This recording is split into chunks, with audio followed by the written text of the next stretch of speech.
안녕하세요. 유튜브를 통해서 사연을 보내고 이야기를 나눌 수 있다는 사실은 알고 있었지만 제가 이렇게 보낼 줄은 몰랐네요. 처음이라 다소 낯설고 어색하지만 제 이야기 재밌게 들어주세요. 저는 올해 30이 된 여성입니다. 호텔 경영학과를 나와서 지금은 호텔 데스크에서 안내하는 일을 하고 있어요. 사람들을 친절히 안내하고 이끄는 직업을 가졌지만 평소에 저는 꽤나 조용하고 수동적인 삶을 살고 있습니다. 나서는 것과 시끄러운 걸 좋아하지 않아서 바깥보다 집에 있는 걸 더 즐기곤 합니다. 그렇기에 일상 속에서 딱히 내세울 정도로 특별한 건 없는데요. 단지 올해 30이 된 만큼 제 삶의 책임을 지기 위해 더 열심히 일하는 평범한 30대일 뿐입니다. 이렇게 유튜브에 보내게 된 사연 정도가 특별한 경험이 되겠네요. 드라마에서나 흔히 보던 파혼이란 걸 바로 제가 하게 됐거든요. 그 과정까지의 애달팠던 시간들이 이렇게 시간이 지나고 보니 참 우스운 것 같아서 여러분께 털어놓으려고 합니다. 제가 봐도 많이 답답하고 한심한 부분들이 많으니 부디 너그러운 마음으로 헤아리며 들어주셨으면 좋겠어요. 결혼을 약속했던 그 사람은 저보다 4살 많은 헬스 트레이너였습니다. 헬스장에서 운동을 가르치는 사람이었죠. 첫 만남은 대략 1년 반 전 제가 처음으로 혼자 부산에서 여행을 갔다가 시작이 됐어요. 그 당시 저는 서울 중앙부에 있던 작은 호텔에서 일하고 있었는데요. 코로나19가 터지면서 그 근교에 있던 호텔들의 경제 상황이 크게 위태로워지고 있었어요. 코로나가 쉽게 끝나지 않을 거란 걸 깨달은 호텔 내에서 인사이동과 권고사직이 빈번해졌죠. 그로 인해 저도 생계가 위협되는 시점이었습니다. 타이밍으로도 저에게 결단이 필요했던 때였기에 결국 일을 그만두게 되었습니다. 일상의 환기를 주기 위해 떠난 여행이었는데 저처럼 여행을 온 그 사람을 그때 만나게 된 거였어요. 그 사람을 이제 간단히 성훈이라고 부를게요. 성훈 씨는 명문대를 나왔지만 본인이 하고 싶은 운동을 살려서 취직했었다고 하더라고요. 그렇게 부모님 반대를 무릅쓰고 서울에서 일하던 중에 코로나로 인해 일자리를 잃고서 친구와 함께 여행을 오게 됐다고 하네요. 우리 세 사람은 우연히 만난 술자리에서 긴 이야기를 나누며 친분을 쌓게 됐어요. 저는 그때 성훈 씨를 보며 비록 실직이라는 어려운 상황이었지만 자신의 미래에 대한 확신이 있는 모습이 참 좋았습니다. 앞으로 하고 싶은 일을 위해 자신이 쌓아온 것들을 포기할 줄 아는 과감성도 좋았고요. 사실 저는 항상 제 일이 적성에 맞는지 앞으로 자부심을 갖고 할 수 있는 일인지에 대한 의심이 많은 편이었거든요. 모든 일이 그렇겠지만 서비스직을 하면서 다양한 사람들을 만날 때마다 회의감이 들었고 그만두고 싶었던 때가 한두 번이 아니었습니다. 분명 이 직업에 대한 선망으로 시작했지만 제가 정말 잘할 수 있는 일인지에 대해서도 자신이 없었고요. 그럴 때마다 저희 아버지가 하셨던 말씀이 있었어요. 의심이 든다면 그 의심을 확인해 보겠다는 생각으로 더 빠져들어서 도전해봐라. 그러다 보면 그 의심이 옳든 틀리든 지나온 시간들을 후회하지는 않을 거라고. 그런데 성훈 씨를 처음 만났던 그 순간 아버지와 똑같은 말을 하더라고요. 과거의 자신도 지금 하고 있던 일에 확신이 없었지만 매 순간 최선을 다해서 도전해왔기에 후회하진 않는다고요. 그 이야기를 들으니 인간적으로 호기심이 생겼던 것 같아요. 물론 겉보기에도 말끔하니 호감상이기도 했고요.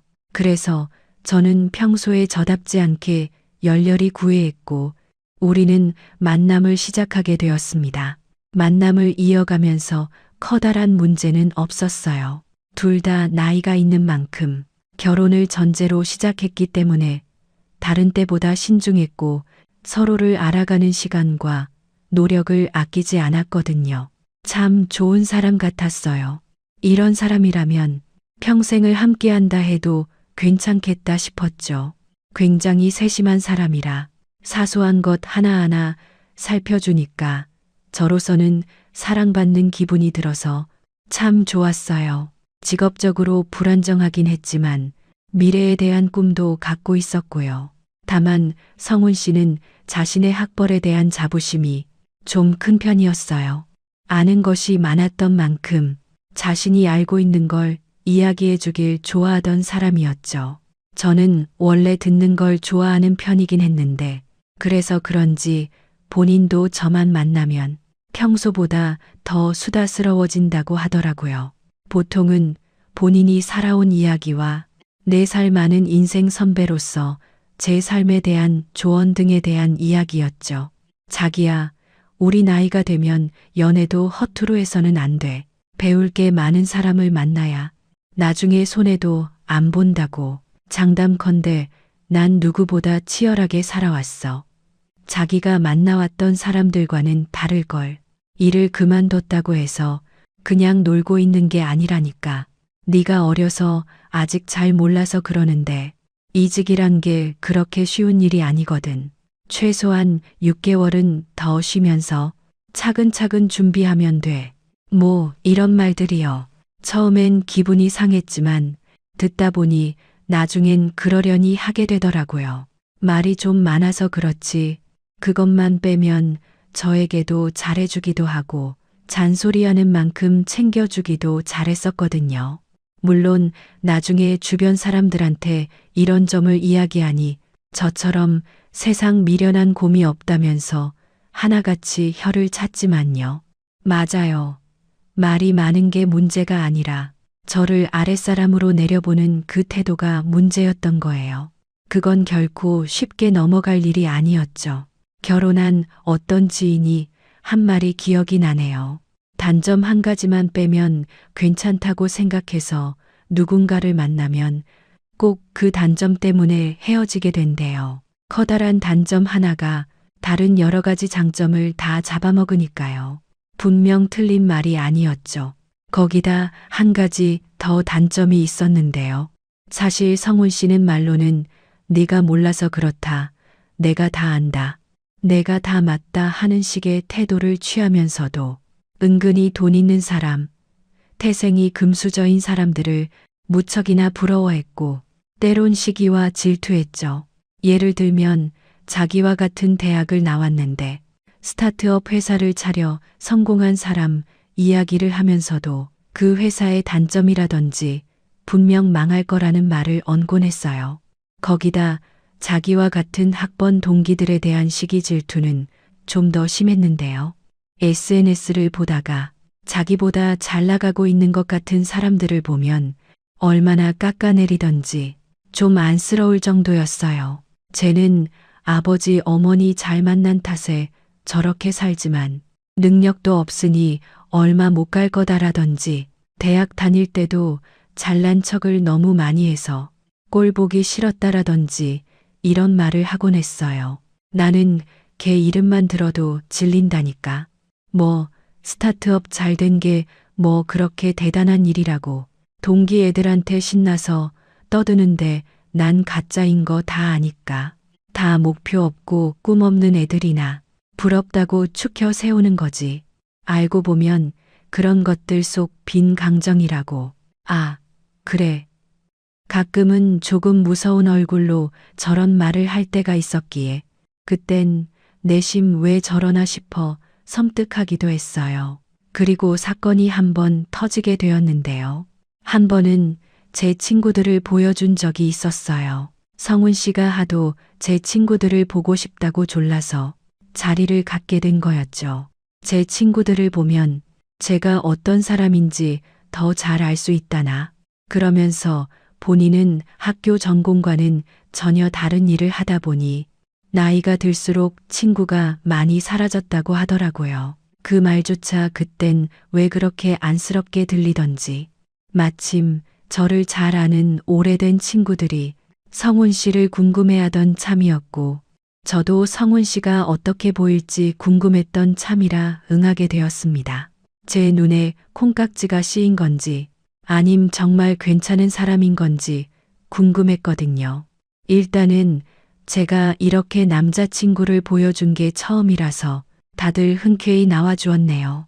그리고 이때 큰 사건이 하나 터지게 되었습니다. 처음 만나던 한두 시간은 분명 하하호호 웃음이 끊이질 않기에 화기애애했어요.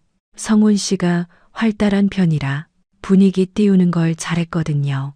그런데 시간이 지나고 술이 조금 들어가니까 성훈 씨가 점점 평소에 저를 대하는 것처럼 친구들을 대우하기 시작한 거예요. 말끝마다 친구분이 잘 몰라서 그러는 데라면서 애들이 원치도 않는 조언과 충고를 아끼지 않는 모습이 제가 보기에도 심하더라고요. 친구분이 잘 몰라서 그러는데 그건 친구분께서 잘못하신 거예요. 남자분하고 몇 년 만나셨다고 했죠? 아, 3년이요. 그러면 거의 결혼 생각하신 거나 다름없는데 그 남자분 부모님께서 전화 오시는 거 정도 이해하셔야죠. 아니, 상사한테 그러는 건 너무한 거 아닌가요? 친구분이 잘 모르시네. 아마 나이가 어려서 그러신 것 같은데 제 조언이 맞아요. 사회생활 하다 보면 점차 알게 되실 겁니다. 제 말이 맞는다는 거려. 오빠, 왜 그래? 애들아, 미안해. 나한테도 이래왔나 싶고. 그래서 그만하라는 표시로 옆에서 계속 팔을 툭툭 쳤는데 눈치를 못 채더라고요. 하긴 눈앞에서 친구들의 표정이 점점 굳어가는 것도 못 알아챘으니 어련했을까요? 분명 친구들에게 저희 커플을 소개하는 자리였지만 어쩌다 보니 각종 경제와 사회 정치에 관한 이야기를 주고받으며 영양가 없는 대화만 줄곧 이어졌네요. 그러다 모임이 끝나게 되었습니다. 성훈 씨를 먼저 집으로 보내고 친구들을 집으로 데려다 주는 길이었어요. 어색한 침묵이 이어지다가 한 친구가 정막을 깨고 먼저 말을 꺼내더라고요. 소영아, 너 오늘 그분이랑 결혼할 계획인 거 맞지? 아마도. 안 그래도 너희한테 오늘 어땠는지 물어보려고 했었어. 내가 주제넘게 내 선택에 대해서 이래라 저래라 하는 건 아니지만 그냥 너의 친구로서 그리고 오늘 함께 자리했던 사람으로서 말을 좀 하자면 그분은 너한테 안 맞는 것 같아. 뭐 다정다감하고 유쾌하고 사람으로서 나쁘지 않은데 평생 배우자로 함께 하기엔 뭐랄까 조금 고압적이지 않아? 다른 사람들 대할 때 말이야. 맞아, 분명 그런 면이 있지. 친구는 저의 무덤덤한 반응이 마음에 들지 않았는지 자신의 생각을 한 번 더 확실히 표했습니다. 내 입장에서 생각해서 이런 말까지 하고 싶진 않았는데 요즘 말로 하면 솔직히 좀 꼰대 같지. 분명 너도 숨 막히는 날이 오지 않겠어? 그런 걸 생각하면 사실 난 좀 걱정된다. 그때 당시엔 친구의 말에 수긍하며 대신 사과하면서도 속으로는 한 귀로 흘리게 되더라고요. 아마도 제게 씌인 콩깍지의 일종이었겠죠.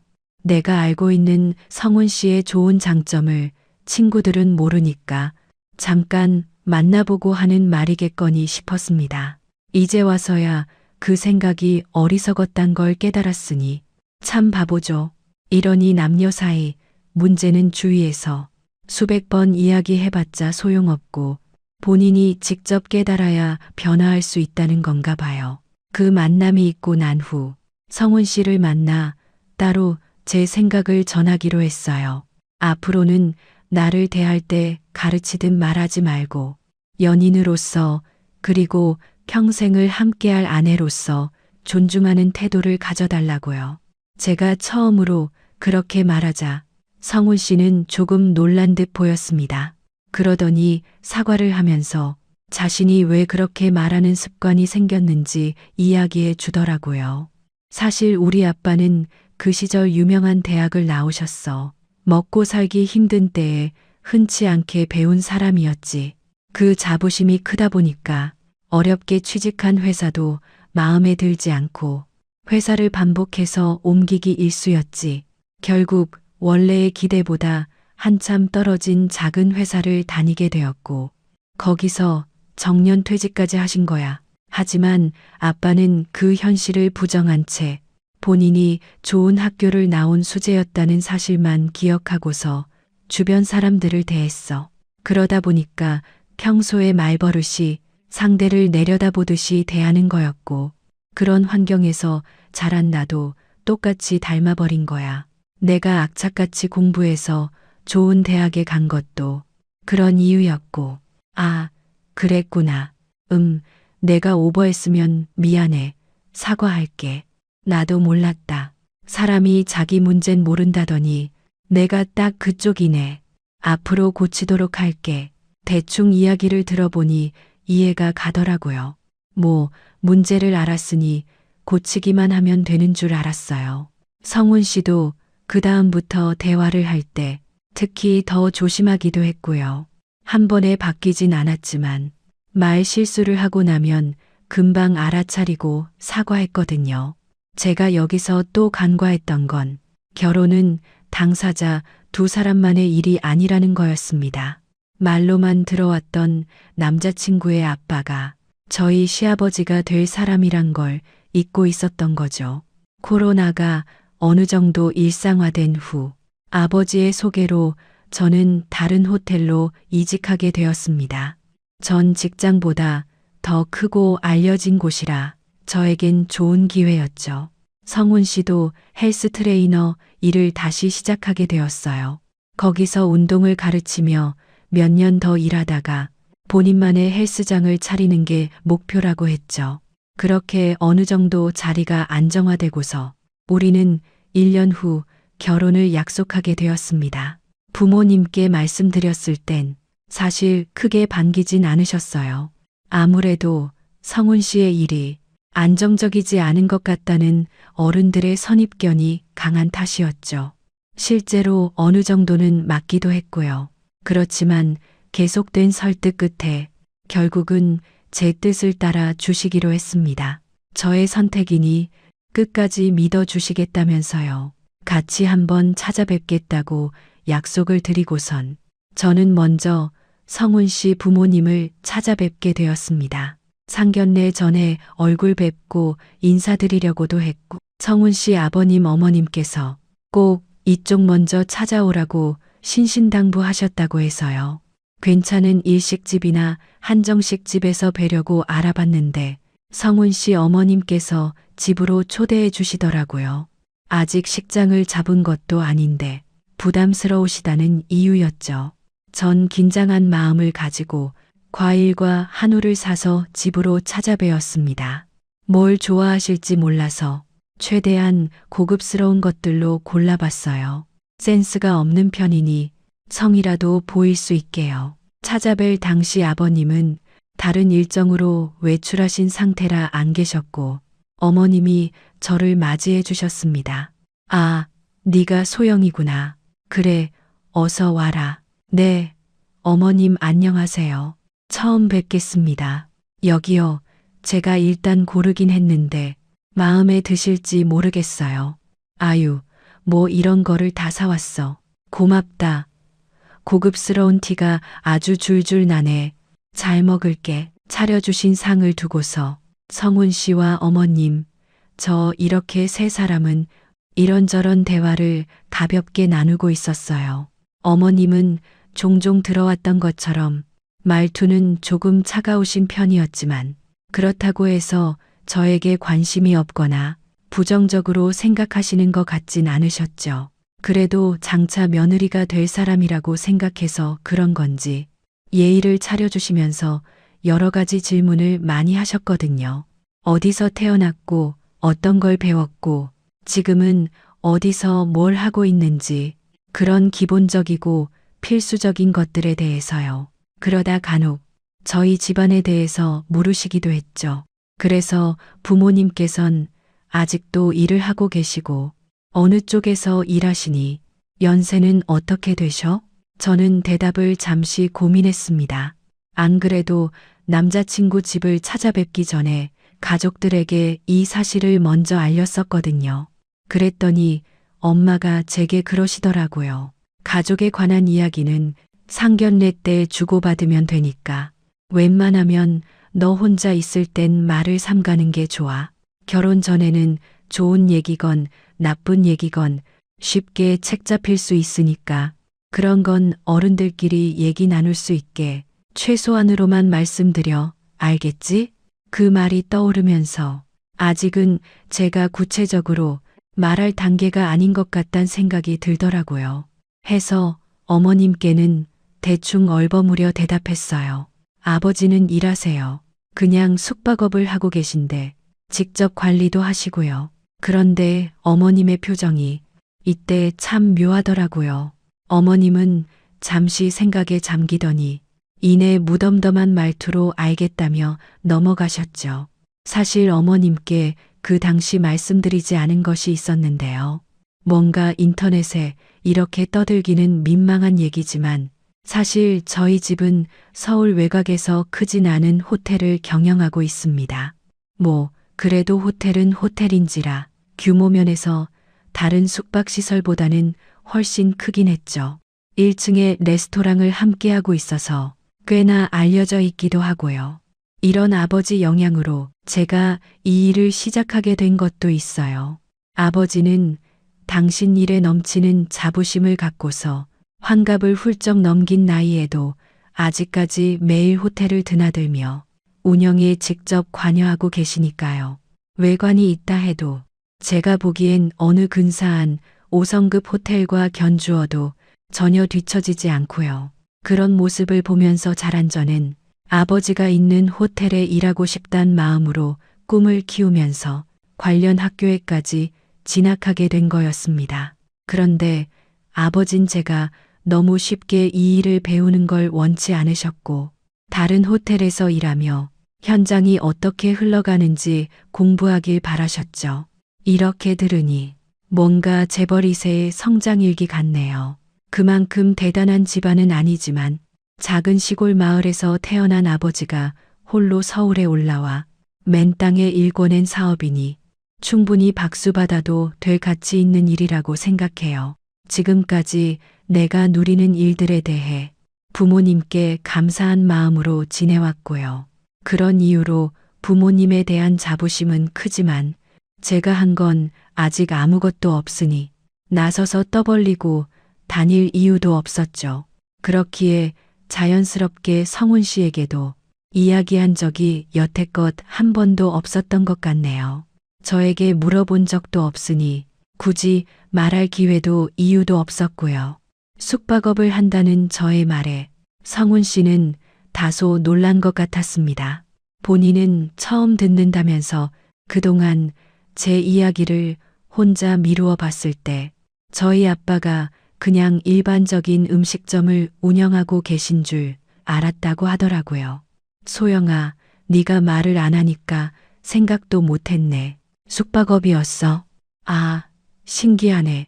그러면서 조금 웃겼던 게 성훈 씨는 저희 아버지가 그냥 작은 숙박업 정도 하시는 거라고 당연히 생각하는 듯 했어요. 제가 평소 하고 다니는 차림새나 이런 게 특별하지 않으니 그런 듯 했죠.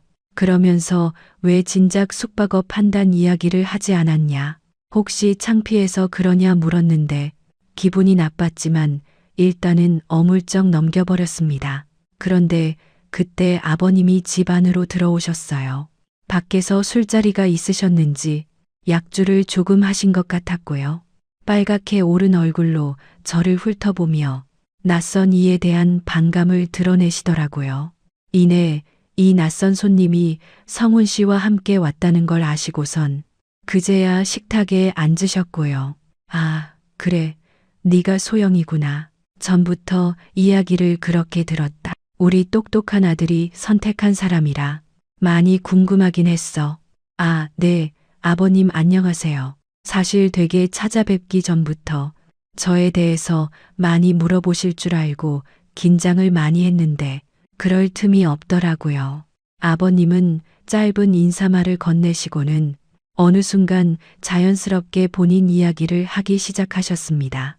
당신이 얼마나 좋은 집안에서 태어났고 얼마나 많이 배웠으며 얼마나 쉽게 대학을 갔었는지에 대해서요. 우리 집안은 어렸을 적부터 유명했다. 동네에서 소문이 자자한 집안이었어. 요즘엔 개나 소나 다 대학을 가지만 나 때까지만 해도 그렇지가 않았거든. 근데 내가 학교에서 늘 1등 성적표만 받아오고 기어이 좋은 대학을 가니까 동네에서 난리가 난 거야. 개천에서 욕난다는 말이 이런 말이냐고. 사실 나뿐만 아니라 내 형제들도 다 똑똑하고 머리가 좋긴 했단다. 다들 한 자리씩 차지했지. 우리 성훈이한테 이런 얘긴 들었나? 네, 아버님. 아버님께서 좋은 대학 나오셨다는 건 들었어요. 제가 차 한 모금도 마시지 못하고 내내 이야기를 듣고 있는데 성훈 씨는 이런 이야기의 흐름이 익숙하다는 듯 본인 핸드폰이나 만지작거리고 있더라고요. 아버님을 말리지도 않고요. 그렇게 앉아서 궁금하지도 않은 인생사 이야기를 한참 듣고 있는데 다행히도 어머님이 이제 그만하고 저에게 그만 집에 돌아가 보라며 구해주셨죠. 저는 아쉬운 표정으로 그렇지만 잽싸게 빠른 동작으로 짐을 챙기기 시작했습니다. 그런데 저를 물끄러미 바라보던 아버님이 갑자기 한 말씀 하시더라고요. 사실 아주 솔직히 말하자면 네가 며느리감으로서 그렇게 마음에 들진 않는다. 알지? 모두 집안의 배움에 대해서 중요시 여기지 않는 집안 같던데. 생각해봐라. 왜 사람들이 수준을 의논하면서 급을 따져 만나겠니? 함께 어울리려면 대화가 통해야 하니까 그런 거야.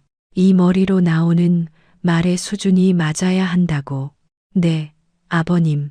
그러니까 그 말씀은 저희 집안이 수준이 낮다는 그런 말씀이신 건가요? 그 말을 듣는 순간 전 기분이 너무나 불쾌했습니다. 오늘 처음 본 초면인 사이에 게다가 아들이 결혼하고 싶다고 데려온 사람한테 어떻게 그런 말을 할 수 있을까요? 한마디로 저희 집안은 못 배워먹은 꼴통 집구석이고 당신네들은 콧대 높은 고고한 집안이라는 거, 그거 아닌가요? 결론적으로 아버님은 이 말을 저에게 하기 위해 여태껏 본인이 어떤 길을 걸어왔는지 극진히 절절 얘기하신 건가 싶더라고요. 그런데 또 한편으로 생각해보니 저는 배움을 중요시하지 않는다는 이야기를 한 적이 없었는데 너무나 당황스럽더라고요. 그래서 그 짧은 시간 내에 곰곰이 지난 시간을 되짚어 봤습니다. 갑자기 기억 하나가 불현듯 떠오르더라고요. 몇 달 전 제가 어버이날 선물을 준비하는데 옆에서 성훈 씨가 지켜보고 있었던 그 순간의 기억이요.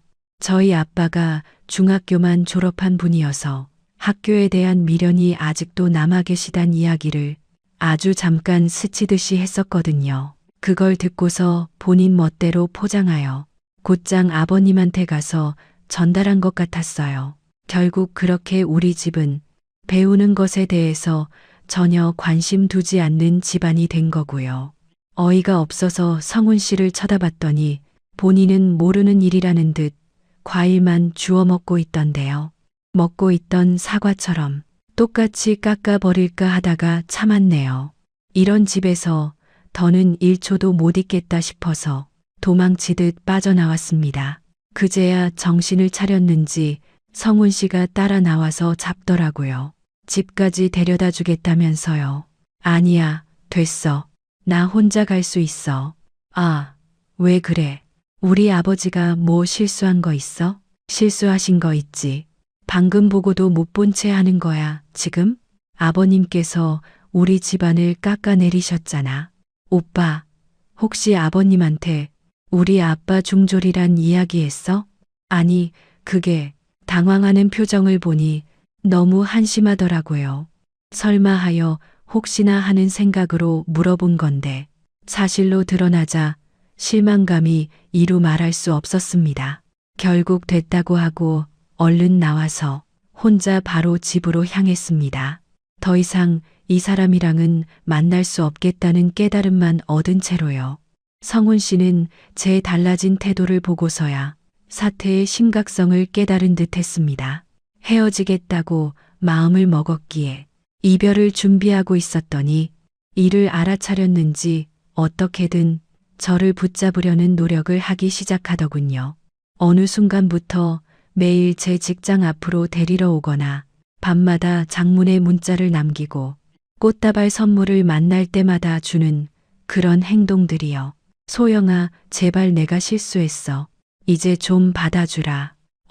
우리 결혼까지 생각했던 사람들이잖아. 난 이대로 끝낼 수 없어. 제가 없는 일상을 상상해 보니 너무 괴로워서 저를 꼭 잡아야겠다고 생각했던, 항상 받아주고 이해해주고 들어주는 저 같은 사람을 다신 만날 수 없다는 걸 이제서야 깨달았다고요. 아마도 잠시 연락 없이 떨어져 있던 기간 내내 이런저런 생각을 많이 한 것 같았습니다. 매번 연락을 하는 건 제 쪽이었으니까요. 허전함을 느낄 법도 하죠. 그런데 솔직히 저도 아버님의 그 말 때문에 화가 난 거지. 남자친구한테 화가 났던 건 아니라서 그런 말을 들을수록 마음이 흔들리더라고요. 그러다 보니 얼굴을 보면 자꾸만 마음이 약해지고 자기가 잘하겠다는 말을 믿고만 싶어지고요. 아직 정신을 못 차렸던 거죠. 속병을 알면서도 확실히 결정 내리지 못했던 건 사실 맘속으론 그렇게 모른 척하고 싶었던 거예요. 나만 그 일을 까맣게 잊어버리면 없던 일이 될 테고, 그럼 우린 다시 평범한 연인, 그리고 가족이 될 수 있을 테니까요. 그런 안일한 마음이니 그때 당시에 몇 날 며칠을 헤어지지도, 그렇다고 다시 온전히 만나지도 못한 채 이런저런 고민으로 밤을 보냈던 것 같네요. 저의 이런 심각한 상황을 일찌감치 눈치챈 엄마가 조심히 오셔서 남자친구, 부모님을 뵙고 온 거 아니냐고 물어보셨지만 괜한 걱정을 끼쳐드리기 싫었습니다. 늘 그랬듯 또다시 얼버무리고 말았죠. 친구에게 이런 고민을 털어놓는 건 제 얼굴에 침 뱉는 일 같아서 하고 싶지 않았어요. 형제가 없는 저는 부모님에게 모든 걸 털어놓는 딸이었지만 그것도 어리광일 뿐이니 진중한 결혼 문제에 대해선 쉽게 이야기 나누기 어려웠죠. 반면 저의 개인적인 근심과는 다르게 아버지의 사업은 점점 더 안정화되고 있었어요. 코로나가 터졌을 당시만 해도 사실 사업을 다소 무리하게 확장시키고 있었던 때라 적잖이 어려웠었거든요. 이런 시대에 세계적인 전염병이 터질 줄 누가 알았을까요? 그 당시는 가족들 모두가 상황적으로도 심적으로도 힘든 때였죠. 그러다 차츰 시간이 흐르고 코로나가 일상화되면서 사람들이 해외여행을 못 가니 호텔로 여행을 오더라고요. 저희 호텔은 서울 외곽에 있는 곳이라 오히려 중심부에 있는 곳들보다 여행지 느낌이 나서 그런지 더 호황이었고요. 갖은 노력 끝에 2년 만에 간신히 이전 매출을 되살릴 수 있었습니다. 이제야 우리 가족들도 한시름 덜고서 웃을 수 있게 됐죠. 그러니 저도 전과 다른 마음의 여유가 생겼었던 것 같아요. 상황이 어려워 마음이 조급할 땐 연애도 쉽게 되지 않았었는데 이런 문제였나 봅니다. 남자친구 문제에 있어서도 조금 더 너그럽고 여유로워졌다고 해야 할까요? 당시에 성훈 씨의 집에서 겪은 일들도 시간이 지나니 희미해져 실수로 치부해 버리게 된 거죠. 그렇게 저는 남자친구를 다시 받아주게 되었습니다. 그게 저의 가장 커다란 실수였지만요. 알겠어. 대신 약속해 줄 게 있어. 앞으로 자기 식구들, 나한테 하는 행동들 조금 조심시켜 줬으면 좋겠어. 솔직히 기분 나빴어. 불쾌했다고. 우리 아빠 중졸이란 이유로 함부로 사람 얕잡아 보는 거. 그거 자기가 똑같이 당해도 기분 나쁘잖아. 이번만은 우리 사이를 생각해서 넘어간다지만 다음은 없어. 알겠어. 알겠어. 그렇게 할게. 걱정하지 마. 미안해. 내가 용서를 받은 성훈 씨는 앞으로 자기 식구들이 제게 무례하게 한다면 본인이 나서서 한 소리 하겠다고 약속을 했어요. 그 모습이 딱히 믿음직스럽진 않았지만 그래도 괜찮았어요. 왜냐면 저는 그 당시 만약 같은 실수가 반복되면 그땐 완전히 끝내자라는 마음이었거든요. 그래서 제가 먼저 아버님, 어머님을 다시 한번 뵙고 싶다고 제안했습니다. 그 전까지의 혼자 속병 앓았던 시간과 고민했던 시간들이 아깝지 않도록 빠른 결단을 내리고 싶었습니다. 이번엔 조금 더 편안한 분위기에서 이야기하고자 성훈 씨 집에서 가까운 일식집을 예약하고서 먼저 가 있었습니다. 이번엔 성훈 씨의 아버님, 어머님 두 분이 함께 들어오시더라고요.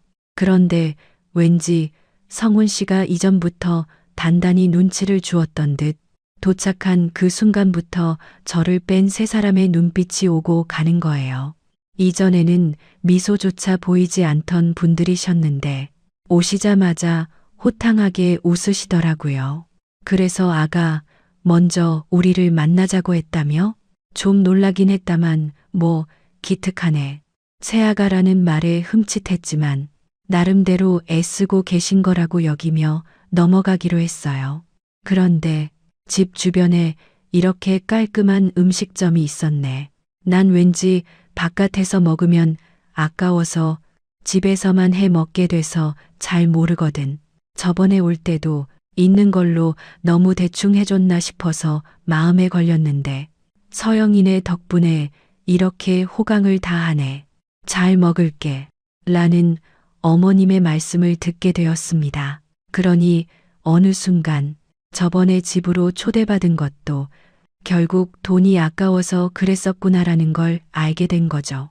그래도 처음 만나는 자리라 밖에서 뵙는 게 좋다고 생각했는데 한사코 거절하시며 꼭 집으로 오라는 말이 이런 뜻이었다는 걸요. 그런 일이 있고 나서 제가 대접하는 건 당연하게도 이런 고급스러운 음식점이라는 게 왠지 찜찜한 기분이 들어 답답했어요. 하지만 저는 애써 마음을 추스르고서 대화를 이어나가려고 했습니다. 저번에는 죄송했습니다. 얼굴 뵙고 말씀드리고 싶었어요. 이제 성훈 씨랑 결혼에 대해서 깊게 이야기하기 전에 한 번 더 어머님, 아버님 만나 뵙고 이런저런 의견도 여쭙고 싶어서요. 그래, 잘 생각했네. 요즘 사람들 아무리 자기들 잘났다 떠들어대지만 그래봤자 속 빈 강정이다.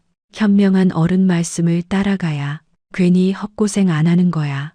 잠자코 듣고 있던 성훈 씨가 아버님 말씀이 끝나기도 전에 크게 헛기침을 하더라고요. 아무래도 눈치를 준 게 맞았나 봐요. 기분이 더 찜찜해질 찰나에 막은 게 차라리 다행이라고 생각했어요.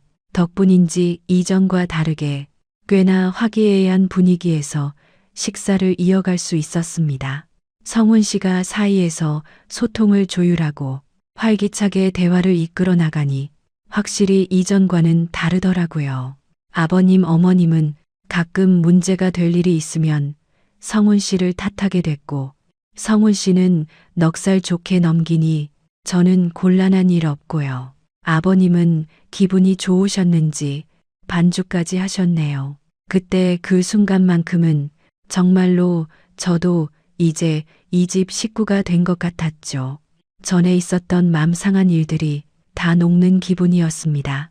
그런데 그 화목한 분위기가 가장 최고조에 올라갔을 때 또 일이 터진 겁니다. 제가 신이 나서 엄마의 충고도 까먹은 채 혼자 막 떠들었던 참이었습니다. 저 여태까지 정말 열심히 일하면서 알뜰하게 모았어요. 다른 건 몰라도 그 성실함 하나는 내세울 수 있고요. 어릴 적에 제가 결혼할 때 부모님 도움도 안 받겠다고 다짐할 정도였으니까요. 야, 새아가. 농담이지. 집에서 얼마까지는 해주겠다는 말씀하셨을 거 아니야. 여인숙 그거 운영해봤자 벌면 얼마나 벌겠냐마는 술에 취한 아버님이 웃음기 가득한 얼굴로 말씀하시더라고요. 순간 제 표정이 확 굳자 이를 알아챈 성훈 씨가 취했다면서 말렸습니다. 그런데 처음에 조심스러웠던 말투는 사라지고 삿대질까지 하시며 말씀하시더군요. 사실 난 다른 건 안 바랬다니까. 명망 높은 집안이거나 성훈이 그 가게 하나 차려줄 수 있으면 결혼 허락하려고 했었지. 당장은 어려워 보인다긴 한다만 뭐 결혼하고 나서 뒷바라지 해줄 수 있음 됐지 뭐. 아버님 약주를 하셔서 그런 건지 원래 그런 생각을 가지고 계셨던 건지 모르겠지만 저희 집에 대해서 이렇게 또 운운하시는 건 듣기 좀 속상하네요. 그래, 말이 나와서 그러는데 너 내가 한 말이 그렇게나 속상했냐? 그래서 성훈이 얘한테 뭐 헤어진다니 뭐 그렇게 겁을 준 거야? 어른이 이런저런 말을 하다 보면 농담도 할 수 있는 거지. 그게 그렇게 섭섭했냐고. 애초에 결혼할 생각이 없는 건 아니냐고. 네, 말씀처럼 결혼 생각을 정리해 나가는 단계지. 아직 성훈 씨랑 결혼한 사이는 아니죠. 그러니까 농담이든 아니든 어느 정도 예의는 차려주셨으면 해요. 저도 2번 겁주기는 싫거든요. 제가 맞받아치니 성훈 씨가 이번에는 저를 막아서더라고요. 그만해. 그냥 넘어가자. 그리고 그 사람의 그 한마디에 이윽고 저는 폭발해버리고 말았습니다. 뭘 그만해. 우리 집에 대해서 얼마나 아신다고. 이렇게 매번 깎아내리시는 건데 오빤 나에 대해서 대체 뭐라고 했길래 이렇게 쉽게 말씀하시는 거냐고. 내 기분 하나 맞추려고. 우리 부모님이 언제까지 눈치 봐야 돼? 소영이 네가 어려서 잘 몰라서 그러나 본데 이럴 땐 그냥 넘어가는 게 맞는 거야. 예, 세아가 우리 아들 말이 맞다. 내가 좀 융통성이 없는 것 같구나. 솔직히 말해 내가 뭐 못할 말했니? 여인숙 같은 초라한 거 운영하시면서 돈도 없는 집구석 가지고 있으면 당연히 들어도 싸지. 기울어도 너무 기운 결혼 아니냐. 우리처럼 명망 높은 집안과는 애초에 비교조차 안 되는 집안인데. 네, 아버님 뭐라고요? 죄송하지만 저 그만 일어서겠습니다. 여긴 더 이상 제가 있을 자리가 아닌 것 같네요. 어찌나 화가 나던지 가슴이 미친 듯이 조여오면서 심장이 뛰는 소리가 귓가에까지 들리는 기분이었습니다. 아버님의 저 말을 끝으로 폭발한 저는 바로 일어서 나왔습니다. 나오는 중에도 뒤쪽에서 계산은 하고 가냐는 둥 어이없는 대화가 들려오는데 기가 차서 문을 박차고 올 수밖에 없었네요. 후에 이 이야기를 결혼한 언니에게 들려준 적이 있습니다. 그랬더니 그쪽 부모님이 결혼 전에 지지 않기 위해 기강을 잡으려고 한 거 아니냐고 하더라고요. 본인 집안이 내세울 게 없으니 그렇게라도 영향력을 보여주기 위해서요. 그런 식으로 신부 쪽보다 더 좋고 아쉬울 거 없다는 걸 주장하려고 계속 저와 저희 집을 깎아내린 거라고요. 막상 이야기를 듣고 보니 정말 그런 것 같았어요. 그래서 만약 제가 구체적으로 저의 배경에 대해 설명하고 내세웠다면 어떤 태도를 보였을까 싶더라고요.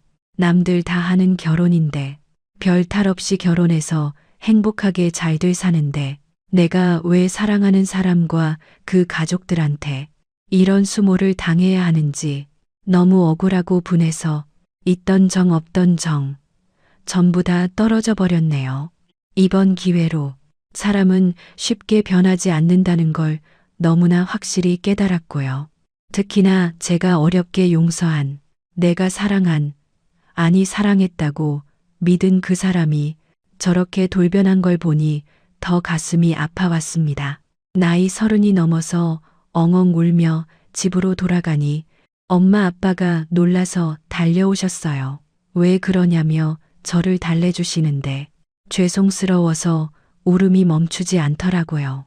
어느 정도 눈물을 닦아낸 뒤 진정한 저는 처음부터 끝까지 전부 털어놓게 되었습니다. 엄마 아빠 사실은 말 못했던 이야기가 있어. 듣고 너무 놀라지 마. 뭔데 그래. 얼른 말해봐. 예, 저를 믿어주셨던 가족들을 더는 실망시키고 싶지 않아서 어렵게 말을 했지만 그동안 남자친구와의 만남에 대해 구체적으로 말을 한 적이 없기에 부모님은 적잖이 놀라신 것 같았어요. 엄마는 분한 얼굴로 씩씩거리며 어떻게 그따위 집구석이 다 있냐며 펄펄 뛰셨고 전 그런 엄마를 말리지도 못한 채 가만히 울고만 있었습니다.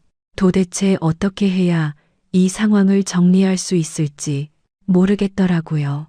그런데 저를 가만히 바라보던 아버지가 갑자기 생각지도 못한 말씀을 하시더라고요. 상견례 진행하자. 장소는 내가 잡을 테니까 그쪽한테 연락해서 식사 자리 마련하렴. 뭐, 말도 안 돼. 나 결혼 안 할 거야. 아빠가 다 생각이 있어. 그러니까 일단 진행해. 갑자기 상견례를 하자고 하니 도통 이해가 가지 않더라고요. 그런데 아버지의 너무나 단호한 모습에 거절할 수가 없었습니다. 어차피 결혼 진행할 생각 없고 따로 계획이 있으니 다사로 박스, 최대한 빠른 시일 내에 약속을 잡으라고 하실 뿐이었어요. 저는 어쩔 수 없이 모른 척하고 그날 밤 바로 성훈 씨한테 전화를 했습니다. 제가 먼저 전화를 하니 안 그런 척해도 굉장히 기뻐하더라고요. 난 또 네가 그렇게 가서 혹시나 삐졌나 했지. 다행이다. 왜 전화했어? 내 전화 기다렸어? 아무래도 오늘처럼 강경하게 나간 게 먹혔다고 생각하는 것 같았어요. 그 생각이 핸드폰 너머로까지 느껴지니까 정말 재수가 없더라고요. 금방 목소리를 깔고서 대답하기에 저도 진중한 목소리로 오늘 있었던 일에 대해서 사과했습니다. 아버님, 어머님이 많이 화가 나셨지만 본인이 잘 말해보겠다고 하더군요. 그래서 전 바로 상견례를 제안했습니다. 상견례? 응. 왜? 뭐 문제 있을까? 아니. 알았어. 아, 난 또 네가 다른 생각할까봐 괜히 찜찜했네. 그래, 잘 생각했다. 너도 원래 어른들 말씀은 다 맞는 거야. 성훈 씨는 다소 놀란 듯 했지만 알겠다면서 수락했기에 생각보다 일은 일사천리로 진행되었어요. 그렇게 일주일 후 생각지도 못한 상견례를 갖게 되었습니다.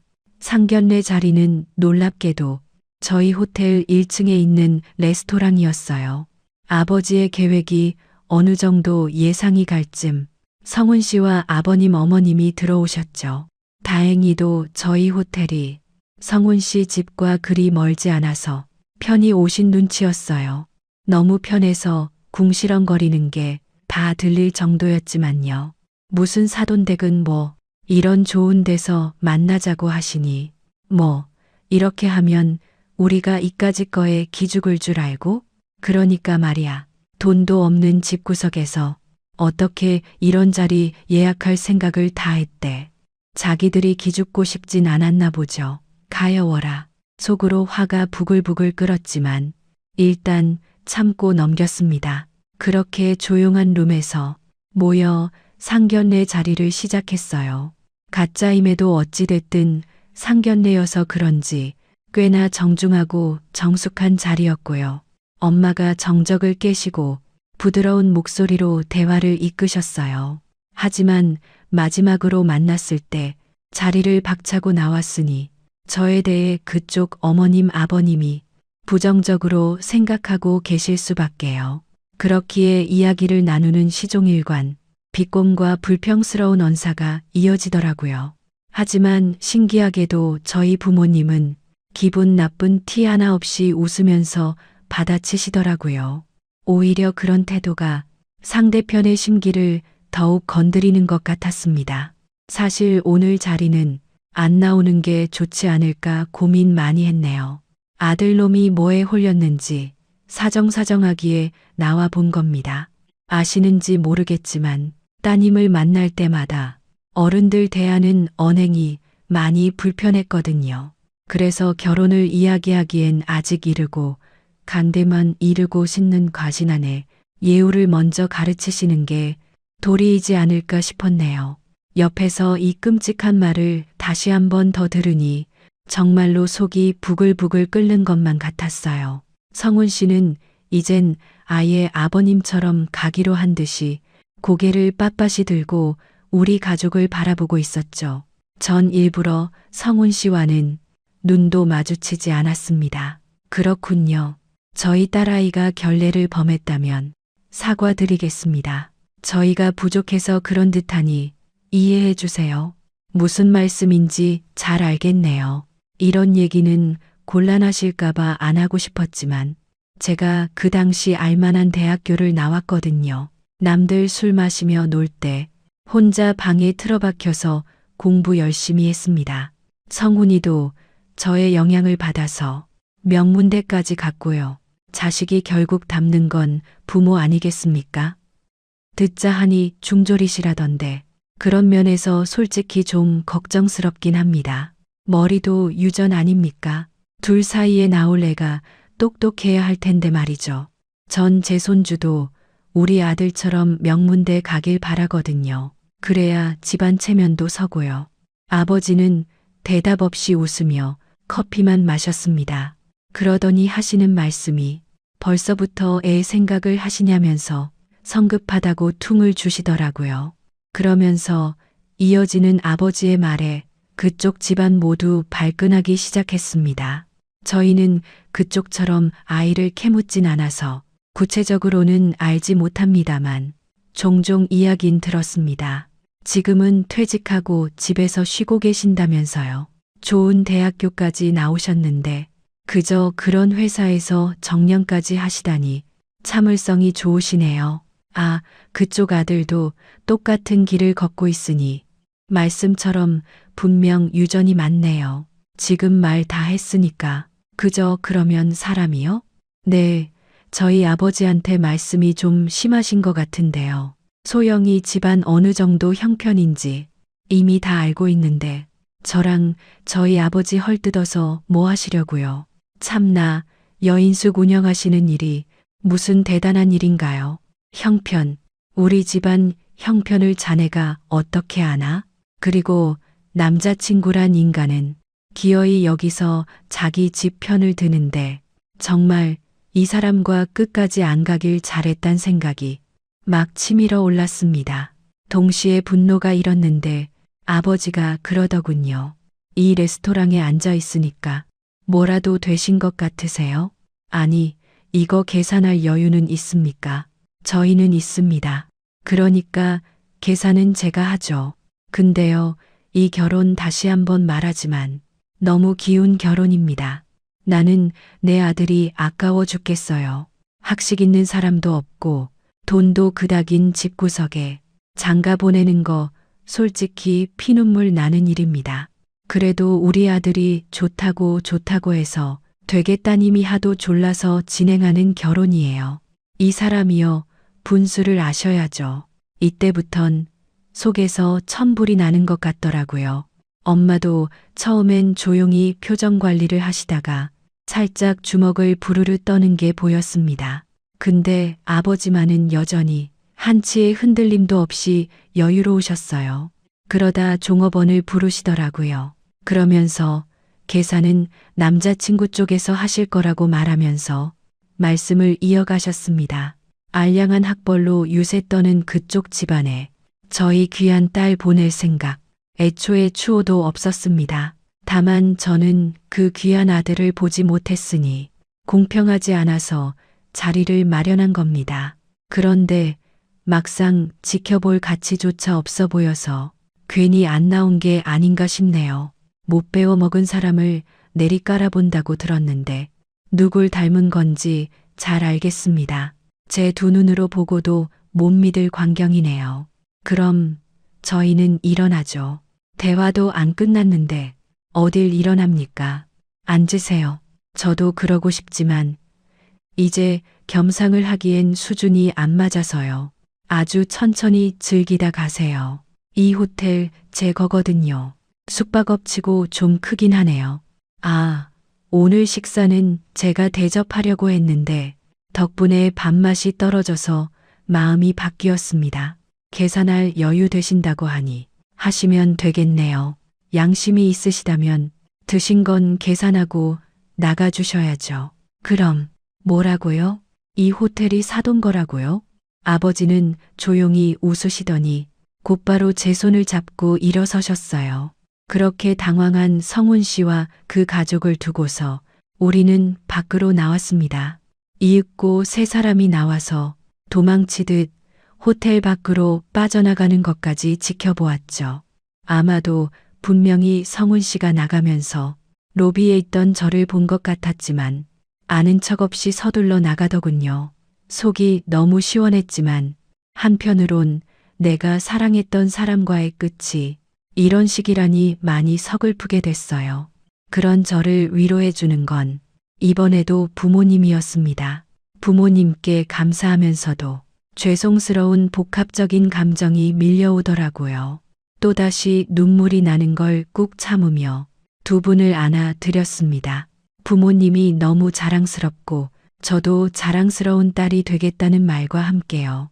그러자 아버지가 말씀하시길 네가 우리의 자랑거리가 되려고 애쓸 필요 없어. 부모와 자식은 완전히 달라. 그러니까 너는 그냥 내 자리에서 스스로의 자랑이 되면 돼. 엄마 아빠가 여태껏 그런 마음으로 살아온 것처럼 말이다. 고마워요 엄마 아빠. 고마워요 정말. 부모님의 위로는 너무나도 한결같이 따스했고 30 넘어 처음 안긴 부모님의 품은 너무 든든했습니다. 그렇게 헤어진 뒤로 성훈 씨에게 몇 번이나 전화가 왔어요. 호텔하는 걸 왜 자신에게 속였냐며 거짓말한 건 어떤 음모를 가지고 자기에게 접근하기 위해 그런 거 아니냐고 캐묻더라고요. 뭐라고? 음모? 그게 무슨 말이야? 그럼 왜 굳이 거짓말을 해? 그럼 큰 호텔 가지고 있으면서 없는 척 했다는 거 자체가 이상하잖아. 그래, 그 이유가 궁금하니? 지금부터 말해줄게. 그리고 전 그 이유를 줄줄 쏟아내었어요. 제가 왜 굳이 부모님이 큰 호텔을 하는 거에 대해 말하지 않은 진짜 이유를 말이죠. 그건 바로 너란 놈의 열등감 때문이라고 답했습니다. 뭐? 내 열등감? 그래, 이제 와서 내가 콕 꼬집어 주니까 민망하지? 너도. 근데 너 열등감 대단하잖아. 괜히 너보다 잘된 사람들식이 질투하고 걔네들이 인스타 사생활 엿보면서 거기에 악성 댓글이나 달고 너 그렇게 살잖아. 그게 열등감인지 뭐야. 그리고 나한테는 내가 걔들보다 더 잘났다. 내가 더 대단하다. 그렇게 말하잖아.